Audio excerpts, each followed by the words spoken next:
Hey everyone, it's Jason. Welcome to another Marvel vs. System 2-player card game. This is for the New Defenders.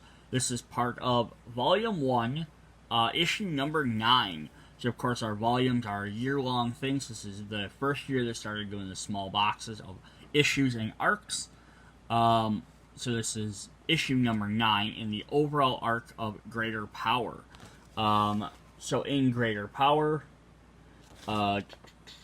so the first two arcs featured Deadpool and the Cinematic Universe.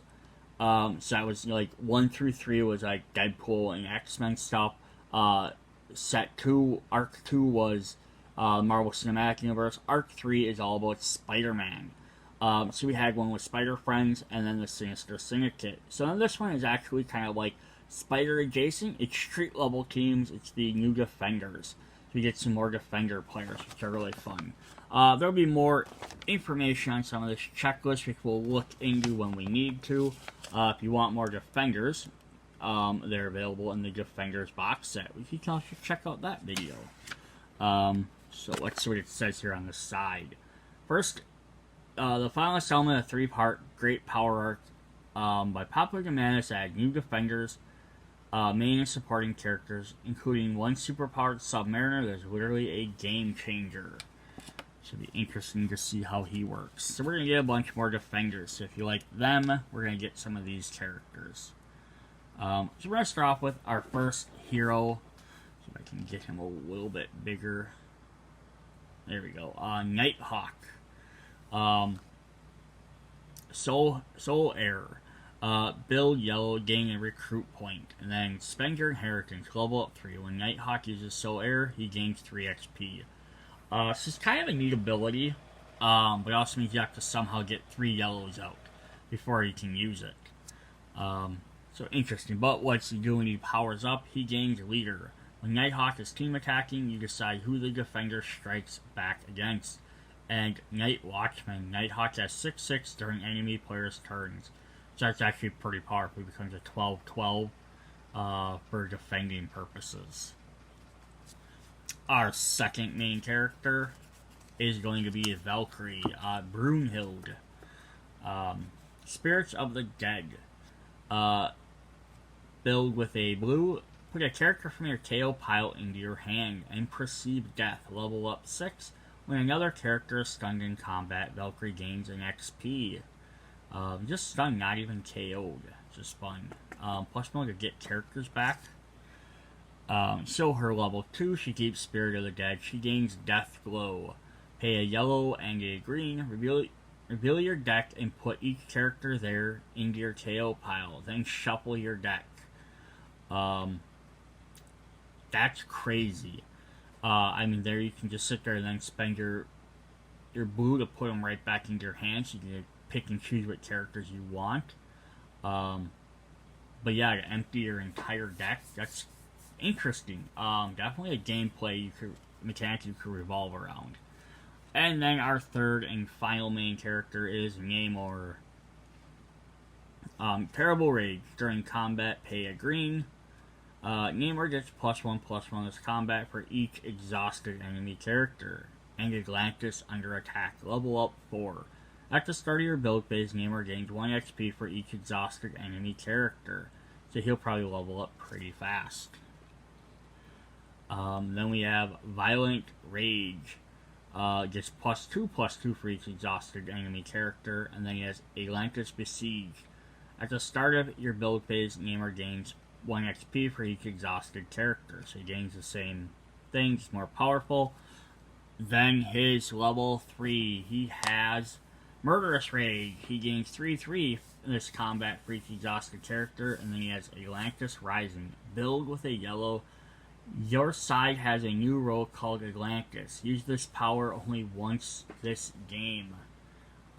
He's going to add a third entire row. So let's look at his the instructions on his cards quick. So he's gonna, first off, his rage powers, all 3 of them, do count face down exhausted enemies. As well, like his level up abilities do count face down exhausted enemies. So it just cares if they're exhausted regardless of what faces they are. Then Atlantis rises. Adds a new row between your back row and your resource row for the rest of the game.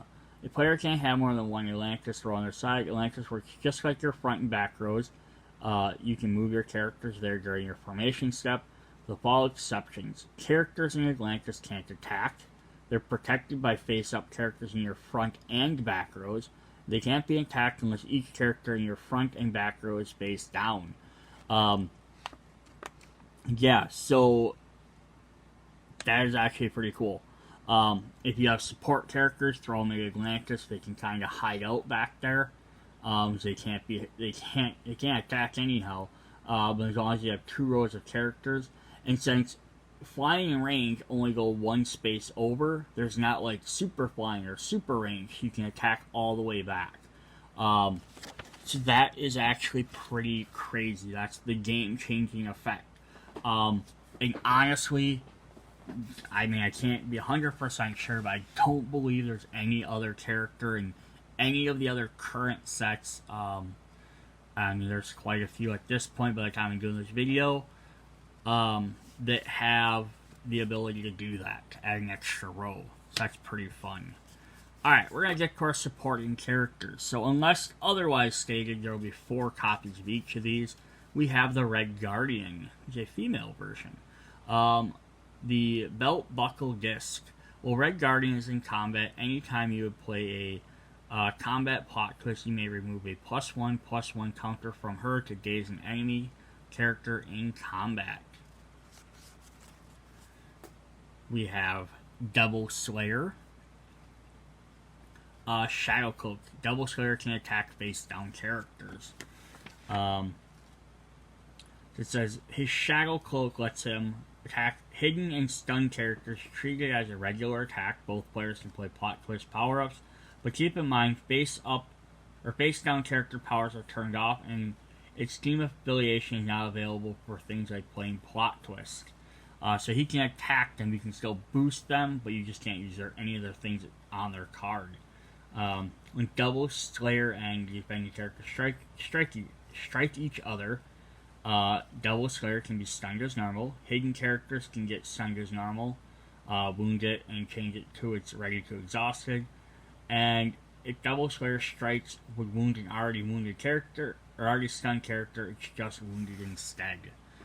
So it makes sense. Like you guys, he just kind of skips that stun effect. But that's definitely cool. So we're going to get the Beast. I think now we have Beast on 3 teams. I think he's X-Men, Revengers, and Defenders. So now we just need to get the Champion version if I don't have one. He's like one of the few characters that's been on almost every team out there. So he has Climb. At the start of your main phase, you may exhaust the location. If you do, put a +1/+1 counter on Beast. And Acrobatic. While in combat, Beast is struck with double his defense. So this is a very simple version of Beast, but it's a fun way of getting Beast into the game with simple abilities, and then like uses X-Men to have more of some of his other stuff, or Avengers to do something. And then this one just lets him get in there. You get cheap Defender character. You get a good Beast that now you can use to power up them other characters if you want. It's just kind of a fun way of doing that. We're gonna get Daredevil, good old Matt Murdock here, who has Dodge. Daredevil can't be ranged attacked. And Dual Identity. When you discard this card to power up Daredevil, draw a card. So funny, refills his hand right away. We have Gargoyle, who also has Climb, much like Beast, and he has Grotesque. Enemy characters get a -1/-1 while in melee combat with Gargoyle for each +1/+1 counter on him. Yeah, so that's kind of fun. And he has Flying. He can gain, with his Climb, he can gain extra +1/+1 counters. So he can basically beef himself up while limiting his melee combat. We have Moondragon. It's funny because she's in her Guardian of the Galaxy costume. So Moondragon has Psionic Blast. Pay a yellow at main. Choose an enemy character, put a -1/-1 counter on it. Then another -1/-1 counter for each location on your side with an energy symbol. So the more you have out, so basically it's going to get weaker over time because you're going to have to keep flipping your yellows over. But the first one will hit, could potentially hit really hard if you save them up. We have Hellstrom, Damian Hellstrom to be exact. Black Halo, build with blue, wound Hellstrom to gain 2 cards. Makes sense for him, he's kind of like a devilish character. A little bit of sacrifice. We have Clea to go with our Doctor Strange. Sorceress Supreme of the Dark Dimension. You pay 3 less to recruit Clea if each resource on your side is face down. Smart, when Clea appears, draw a card. Yeah, so kind of player later in the game, she becomes cheaper and she gets an extra resource. Nothing wrong with that. Alright, to go with our other main character, we're going to have Namor.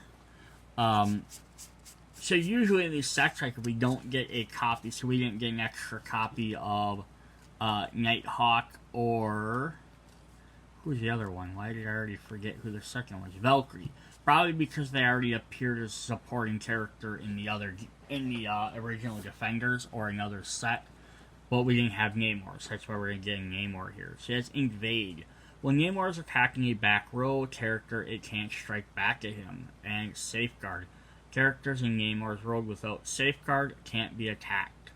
Yes, even as just a supporting character, he's pretty good. Hit characters from afar and doesn't take damage, or you can block other characters. So that's definitely cool. We have a surprise one here. We have Power Man, aka Luke Cage. Crash the party. When Power Man appears or recovers, you may say "Sweet Christmas," which is his catchphrase. If you do, put +1/+1 counter on him for each power on each enemy character, including ranged and flying. So let's just see if there's anything. Yeah, I think he had some extra effects here. Alright, so some characters on one moniker, like Power Man, says Luke Cage. You counts as having both names, which means you can use a Luke character, supporting character, to power up Power Man, or vice versa. Also means they both count as the same purpose for uniqueness rules, so you can't have both Power Man and Luke Cage in at the same time. Its Crash Party counts each enemy power even if there are multiple instances of the same power, but remember, face down characters lose their powers, so you won't count theirs. So you can get pretty powerful depending on how many guys are face up. Our final supporting character is the Hulk. He has leap, he has flying during your turn, and puny weapons. Can't hurt Hulk. Hulk can't be KO'd in combat unless he has fatal wounds. This power remains on while he is stunned. Says 10-10. So what exactly does that mean? So Hulk's power means that lethal wounds and even evil lethal wounds won't KO him. But it also includes and not limited to things like Gamora's Godsaber Blade and Drax's MCU's Drax's finger on the throat means death. So what that's saying is he has to have he has 4 health, so he has to have 5 points of damage to be KO'd. He can't have any other ability that just targets and automatically KOs him. So it's just a big defense mechanism. Then our last set of cards is we have a plot twist. We have Teleport, which is the Defenders team. It says remove a defending defender supporting character on your side from the game, then put it in its owner's resource row face down. Yeah, someone's about to die, teleport them off, then use them as an extra resource to help cast somebody else. Kind of weird that it's teleport. My thought would have been teleport would have been remove them from combat, and then at the end of the turn put them back into play, or something like that, or at least put them back in your hand. But it's neat that it just becomes your resource roll. Yeah, they're about to die rather than let them be sacrificed. Yeah, just put them back in your resource roll, and better than them going to your discard pile. At least they're still being utilized. Alright, so that was kind of a quick video. Not a lot of specialty stuff on theirs. Here's our deck list, just in case you're curious. Pretty straightforward, but it was also one of the earlier expansions, so that makes sense. They got a lot more complicated or more special things as they went along. But yeah, you can check out the other Defenders box set to see more Defenders, or check out the other 2 issues in this arc to see more Spider-Man, or just check out all the rest of my Versus videos if you want to see some more fun. That's what we got for this. See you guys in the next videos. Bye!